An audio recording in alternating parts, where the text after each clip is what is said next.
To start off our sour cream coffee cake, you're going to take your tube pan and grease it thoroughly.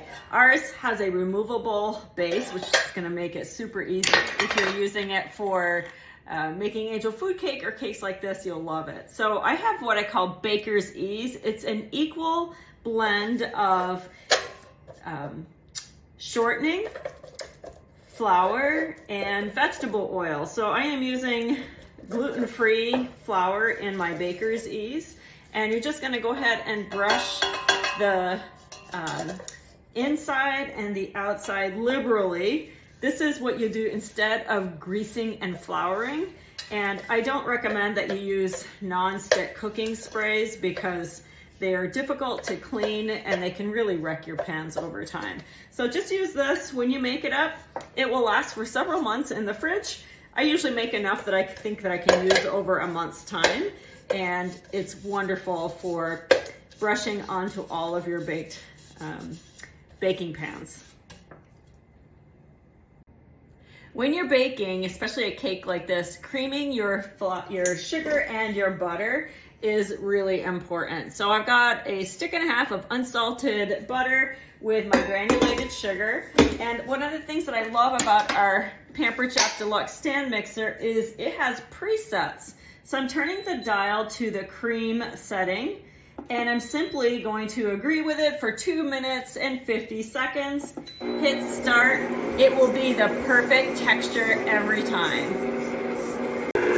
Now that it's all creamed, I've got 4 eggs, and I'm going to add 1 egg at a time. So when I pour from my prep bowl here, I can just pour slowly, and 1 egg will come in with the whites. Once it's incorporated, just go ahead and add another.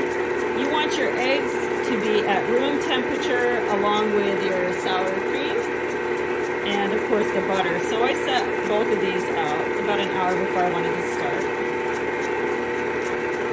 When the recipe calls for room temperature ingredients, there is a reason for it, so definitely follow these instructions. Good. Now we're ready to add 2 teaspoons of vanilla.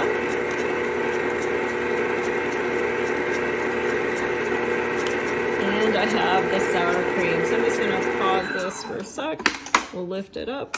I've got a cup of sour cream. I'm going to go ahead and add it right in there. And we want to get this all mixed up till it's fully incorporated.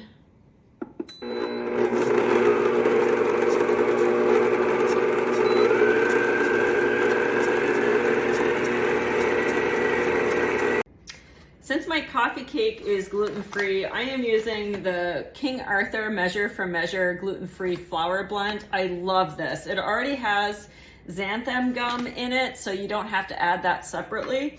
So it's super important when you're making cakes to avoid over mixing. You combine those dry ingredients first. So in here I've got my gluten-free flour, my baking soda, baking powder, and salt. So you're gonna add it a little bit at a time and mix kind of slowly. We don't wanna overbeat it. I've added all the flour little by little, and here is the batter, all perfect. Once your batter is mixed up, when you're using gluten-free flour, it's best that you let it sit for a few minutes, up to 10 minutes. It helps the flour kind of relax and incorporate better into the batter, so you'll have a better end result. So this is the time to go ahead and make your streusel. So I have more gluten-free flour in here with some cinnamon and a little bit of brown sugar, and we need to add some butter. So I've got cold butter here, and my favorite way to process butter for any type of pastry is with my cheese grater. So take the coarse grater, and you want to make sure your butter is very cold. You don't want to touch it with your fingers because it will melt. And it totally looks like cheese, but it is, obviously, that's not what it is. So we're going to add this right to the mixture here. It can be a little sticky. And just dump the rest of it in here. Do you love streusel? I think that's the key to great coffee cake or even apple crisp. Everybody loves that topping. So just gonna go ahead and mix it up slightly so that it'll start to incorporate.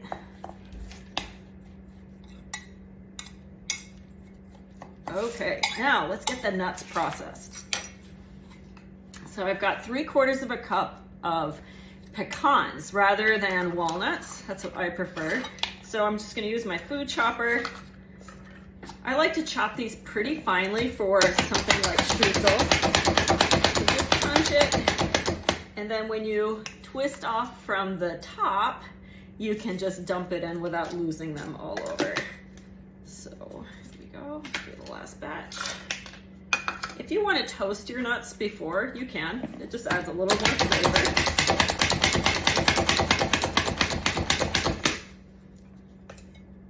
Okay.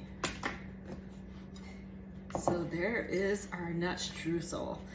If you want to skip the nuts entirely, you can do that too. It just helps give a little more filling to your mixture.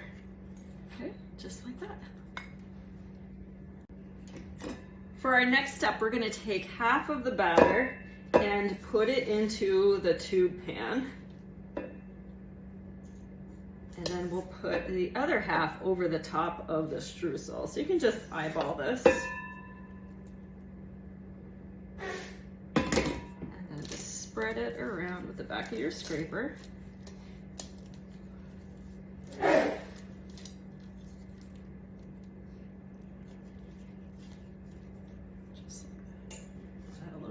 Side.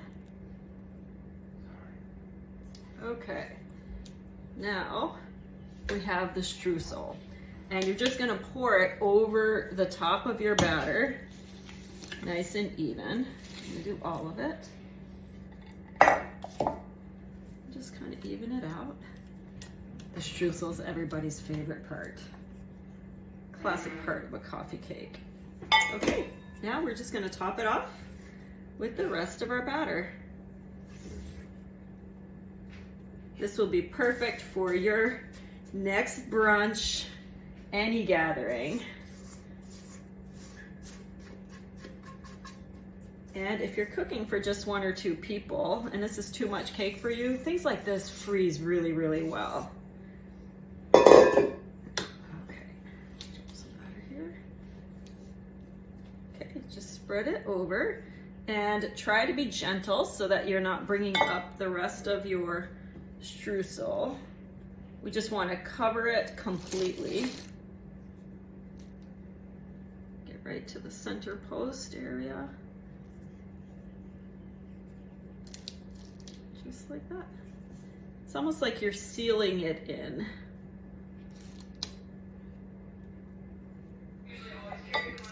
There we go. We're gonna pop this in the oven and we'll watch the magic happen in just a little bit. My cake has been in the oven for an hour, and when you're ready, you're gonna take a cake tester or a toothpick and poke your cake, and when it comes out clean, it is done. So the range on the official recipe is anywhere from 50 to 65 minutes. This one did take 60 minutes. So I'm gonna let it cool now for 30 minutes. The cake is cooling, it's time to make the glaze. I've got half a cup of powdered sugar in the small prep bowl. And to this I'm gonna add 2 tablespoons of pure Vermont maple syrup from my parents' farm and half a teaspoon of vanilla. Every coffee cake has this beautiful glaze on top that just makes it so inviting. I'm just gonna give this a little mix.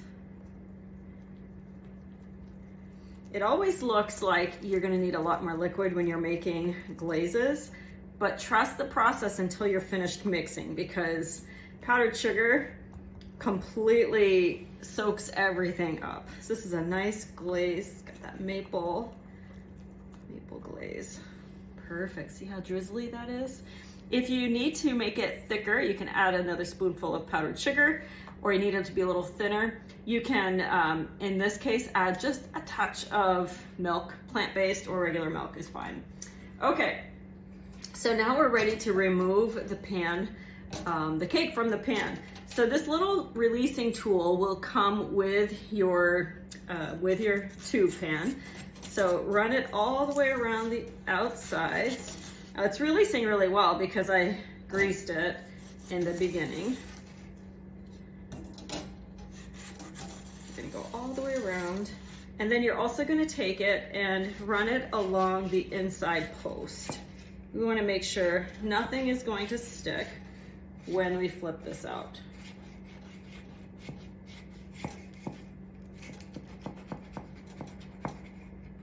Okay, that looks good. Check it one more time.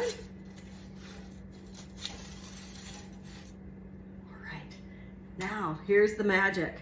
We're gonna pull and lift the cake right out. See how clean that is? Now, I don't know if you noticed, but when I demonstrated this, I put all of the streusel in that center layer. The recipe actually calls for just half being in the center and the other half sprinkled on top. So if you prefer that look, that's what you're going to do. I kind of did it by accident, but it's gonna work out just fine.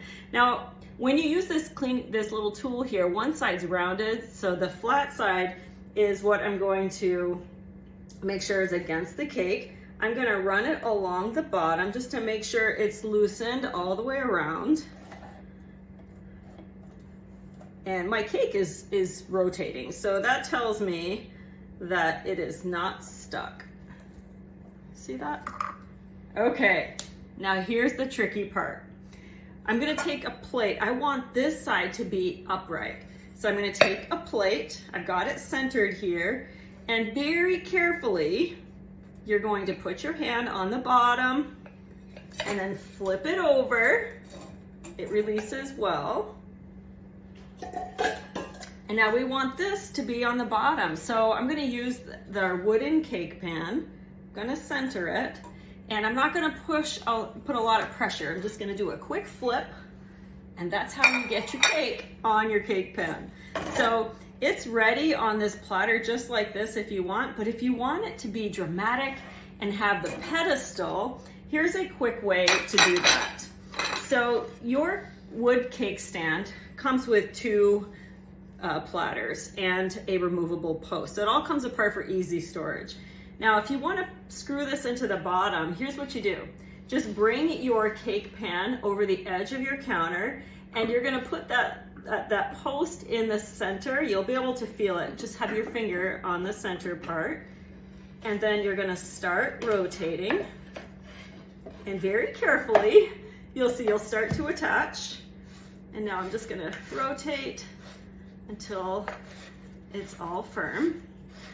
That's the secret. It'll be nice and tight and stable when you're done.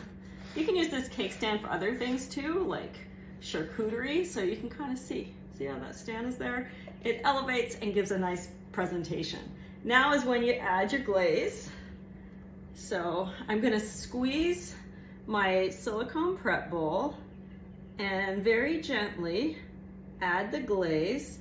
My cake is slightly warm, so that glaze within a few minutes will drip all the way down the sides and give a really pretty presentation. Doesn't this look amazing? There we go. And there we have it, our gluten-free sour cream coffee cake. I hope you'll give it a try.